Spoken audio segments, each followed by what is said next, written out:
Por cada nueva actualización que nosotros hagamos en nuestro dispositivo, siempre vamos a tener lo que es una nueva configuración, nuevas modificaciones en nuestro dispositivo. Puede tanto mejora como puede ser un poco que a veces afecta a nuestro dispositivo. Si ese es tu caso, vamos a explicarte cómo actualizar tu dispositivo en la última versión de Android. ¿Cómo sabemos que tenemos la última actualización? Bueno, a veces nos suele llegar una notificación con la última actualización de software, pero a veces no te llega o de pronto lo quitaste y no te diste cuenta. Vas a hacer lo siguiente: te vas a ir a ajuste, vas a irte aquí, te va a salir aquí, dice actualización de software, te va a salir este icono aquí, una bolita en rojo, le vas a dar clic.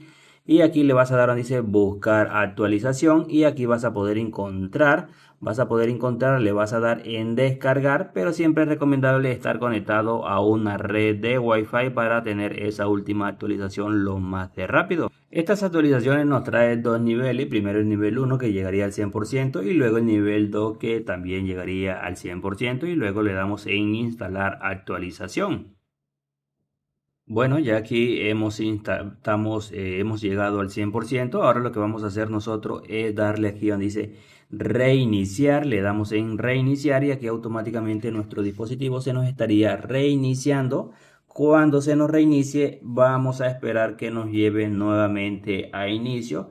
Aquí se van a actualizar todo el sistema operativo de nuestro teléfono. También se va a actualizar lo que es todo, tanto los iconos como el sistema va a tener nuevas actualizaciones, nuevas configuraciones, y aquellas aplicaciones que tenían errores se estarían eliminando por completo.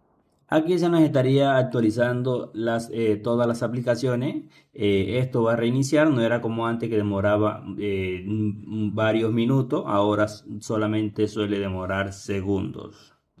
Listo, como pueden ver ya está totalmente actualizado.